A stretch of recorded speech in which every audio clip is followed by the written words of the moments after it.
Assalamualaikum warahmatullahi wabarakatuh. Di sini saya akan memaparkan materi kedua dari tugas akhir farmakologi 3 yang berjudul obat anti Parkinson. Yang pertama, pengertian. Parkinson. Penyakit Parkinson merupakan neurodegeneratif kronik progresif yang ditandai dengan hilangnya sel saraf atau neuron dopaminergik pada bagian substantia nigra. Neuron tersebut bertugas untuk memproduksi dopamin, sebuah neurotransmitter yang bertanggung jawab untuk memulai perjalanan pesan yang mengkoordinasi pergerakan otot yang normal. Pasien penyakit Parkinson diestimasikan mengalami kehilangan neuron dopaminergik pada substantia nigra hingga 60-80%, menyebabkan timbulnya gejala Parkinsonism. Selanjutnya yaitu gejala Parkinson. Gejala yang umum muncul sebagai tanda awal penyakit Parkinson diantaranya yaitu yang pertama, tremor. Tremor adalah suatu kondisi yang menyebabkan seseorang mengalami gemetaran dan tidak bisa mengendalikan. Yang kedua yaitu gerakan melambat atau bradineksia dan hilangnya refleks. Yang ketiga, gangguan keseimbangan atau instabilitas postural dan perubahan cara bicara. Yang keempat yaitu kekakuan anggota gerak atau rigidity. Yang kelima yaitu sekresi air liur menjadi berlebihan atau hipersalivasi. Penata laksanaan Parkinson. Penyakit Parkinson tidak dapat disembuhkan, sehingga penata laksanaan hanya bertujuan meningkatkan kualitas hidup pasien dengan memperbaiki gejala dan menghambat progresivitas penyakit. Terapi yang diberikan yaitu mencakup yang pertama dengan terapi non-farmakologis, yang kedua yaitu dengan terapi farmakologis, dan yang ketiga yaitu jalan terakhir adalah pembedahan. Mari kita bahas yang pertama yaitu terapi non-farmakologis. Terapi non-farmakologis ini bisa dilakukan dengan cara sebagai berikut, yaitu yang pertama, fisioterapi dan aktivitas fisik, yang kedua yaitu dengan terapi okupasi, yang ketiga yaitu dengan terapi bicara dan bahasa, dan yang keempat yaitu diet. Terapi non-farmakologis merupakan modalitas yang penting untuk meningkatkan kondisi pasien dan menghambat progresivitas penyakit. Yang kedua yaitu terapi farmakologis. Terapi farmakologis ini mencakup dua, yaitu yang pertama manajemen gejala motorik dan yang kedua yaitu manajemen gejala non-motorik. Pemilihan obat-obat anti Parkinson disesuaikan dengan usia dan gejala spesifik setiap pasien, karena setiap pasien memiliki gejala dan masalah Parkinson yang berbeda-beda. Maka dari itu, tata laksana untuk setiap pasien memerlukan penyesuaian. Yang ketiga yaitu pembedahan. Pembedahan ini meliputi dua, yaitu yang pertama operasi neuroablatif lesi dan yang kedua yaitu deep brain stimulation. Terapi pembedahan merupakan tata laksana terakhir pada Parkinson yang sudah pada tahap lanjut yang tidak dapat terkontrol dengan obat. Untuk lebih jelasnya, berikut adalah contoh algoritma terapi penyakit Parkinson yang digunakan di RSUD Sutomo, Surabaya.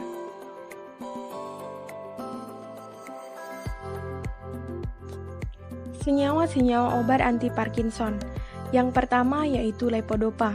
Yang kedua yaitu kelompok obat agonis reseptor dopamin. Contoh senyawanya yaitu bromokriptin, ropinirol, pramipexol. Yang ketiga yaitu kelompok obat inhibitor COMT. Contoh senyawanya yaitu entacapone dan tolcapone. Yang keempat yaitu kelompok obat inhibitor MAOB. Contoh senyawanya yaitu selegilin dan rasagilin. Yang kelima yaitu amantadin, dan yang keenam yaitu kelompok obat antimuskarinik. Contoh senyawanya yaitu trihexypenidil, biperiden, dan bestropin. Mari kita bahas senyawa anti Parkinson yang pertama, yaitu levodopa. Levodopa merupakan prekursor metabolik DA. Levodopa merupakan terapi farmakologi yang paling efektif untuk mengatasi gejala Parkinson, terutama bradineksia dan rigidity. Levodopa di otak dikonversi melalui dekarboksilasi menjadi DA oleh L-amino asid dekarboksilase atau disingkat LAAD. Dopamin hasil konversi tersebut kemudian disimpan di neuron presinaps sampai kemudian dirangsang untuk dilepaskan ke celah sinaps. Kemudian akan berikatan dengan reseptor D1 dan D2. Aktivitas DA diakhiri dengan reuptake ke neuron presinap melalui DA transporter atau dimetabolisme oleh MAO dan COMT. Pertama, mekanisme kerja levodopa. Cara kerja levodopa adalah saat ia masuk ke dalam otak, levodopa akan berubah menjadi dopamin yang membantu mengontrol gerakan. Yang kedua yaitu interaksi levodopa. Levodopa bila diberikan bersamaan dengan piridoksin dapat menurunkan efektivitas levodopa. Selanjutnya yaitu pemberian bersamaan makanan dapat memperlambat onset levodopa. Yang terakhir, pemberian bersama inhibitor MAO non-spesifik dapat memicu hipertensi krisis. Yang ketiga yaitu efek samping. Efek samping levodopa yaitu seperti hipotensi, aritmia, mual, disorientasi, halusinasi. Halusinasi ini dapat diatasi dengan antipsikosis atipikal, dan yang terakhir yaitu bingung. Sediaan levodopa yang beredar di pasaran yaitu yang pertama, Levoben tablet levodopa, yaitu komposisinya terdiri atas levodopa 100 mg dan benserazid 25 mg. Yang kedua yaitu Lepazid, tablet levodopa 100 mg dan benserazid 28,5 mg. Yang ketiga yaitu Lepopar, tablet levodopa 100 mg dan benserazid 32,8 mg. Senyawa obat anti Parkinson yang kedua yaitu golongan obat agonis reseptor dopamin. Dopamin agonis yang bekerja langsung pada DA reseptor memiliki kelebihan dibandingkan dengan levodopa, yaitu tidak memerlukan konversi enzim untuk menjadi metabolit aktif, serta tidak berkompetisi dengan senyawa lain yang melalui transport aktif menuju darah dan menembus sawar darah otak. Seperti yang sudah dijelaskan di awal, contoh dari senyawa dari golongan obat agonis reseptor dopamin yaitu yang pertama seperti bromokriptin, yang kedua yaitu rovinirol, dan yang ketiga yaitu pramipexol. Yang pertama yaitu mekanisme kerja dari agonis reseptor dopamin. Agonis reseptor dopamin bekerja dengan cara mengaktifkan reseptor dopamin dengan mengaktifkan adenilasiklase yang meningkatkan tingkat CAMP intraseluler, juga mengaktifkan kompleks G beta gamma dan saluran kalsium tipe N. Interaksi. Yang pertama yaitu penggunaan agonis dopamin dengan levodopa dapat menyebabkan psikosis. Oleh karena itu disarankan agar penggunaan agonis dopamin dihentikan atau dosis levodopa dikurangi. Yang kedua yaitu penggunaan agonis ergot dengan dopamin memiliki kualitas antihipertensi. Sebaiknya memantau tekanan darah saat menggunakan agonis dopamin dengan obat antihipertensi untuk memastikan pasien tidak mengalami hipotensi, atau bisa juga dengan menggunakan sildenafil. Yang ketiga, efek samping. Efek samping yang umum terjadi antara lain yaitu seperti mual, kebingungan, halusinasi, edema pada ekstremitas bawah, hipotensi postural, dan juga sedasi. Keempat, sediaan yang beredar di pasaran. Yang pertama yaitu Kripsa tablet bromokriptin 2,5 mg. Yang kedua yaitu Requip PD 24 hour, tablet salut selaput, rapinirol HCl 8 mg, 4 mg, dan juga 2 mg. Yang ketiga yaitu Cifrol, tablet pramipexol DHCl 0,125 mg dan 0,25 mg, dan tablet lepas lambat yaitu 0,75 mg dan 0,375 mg. Senyawa anti Parkinson yang ketiga yaitu kelompok obat inhibitor COMT. Katekol O-metiltransferase inhibitor atau disingkat dengan inhibitor COMT, misalnya yaitu senyawa entacapone dan tolcapone, telah dikembangkan sebagai terapi Parkinsonism yang digunakan untuk meningkatkan efek levodopa dan diindikasikan untuk mengatasi wearing off. Inhibitor COMT tidak memiliki efek pada gejala Parkinsonism bila digunakan tanpa bersama levodopa. Mekanisme kerja inhibitor COMT. Inhibitor COMT bekerja dengan menghambat enzim COMT yang mengkonversi levodopa menjadi DA di perifer, sehingga dapat mengurangi konversi tersebut, kemudian meningkatkan bioavailabilitas sentral levodopa. Selanjutnya yaitu interaksi inhibitor COMT. Yang pertama yaitu penggunaan bersama dengan tolkapon dengan obat non-selektif MAO inhibitor serta dengan antidepresan SSRI dan trisiklik dapat menyebabkan gejala kompleks mirip dengan sindrom neuroleptik maligan. Yang kedua yaitu penggunaan entacapone bersamaan dengan obat di metabolisme oleh COMT, misalnya apomorfin dan metildopa, dapat menyebabkan aritmia, meningkatkan heart rate. Selanjutnya yaitu efek samping. Yang pertama yaitu entacapone memperburuk efek samping levodopa, diare, dan terjadi perubahan warna urin menjadi jingga kecoklatan. Yang kedua yaitu tolkapon memiliki efek samping antara lain peningkatan enzim di liver, gagal liver, disleksia, distronia, mual, anoreksia, insomnia, ketidakstabilan organostatik, kram otot, mimpi berlebihan, mengantuk, dan juga diare. Selanjutnya yaitu sediaan yang berada di pasaran.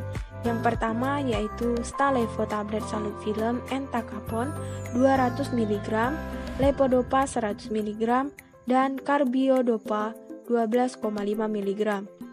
Yang kedua yaitu Tasmar tablet tolkapon 100 mg.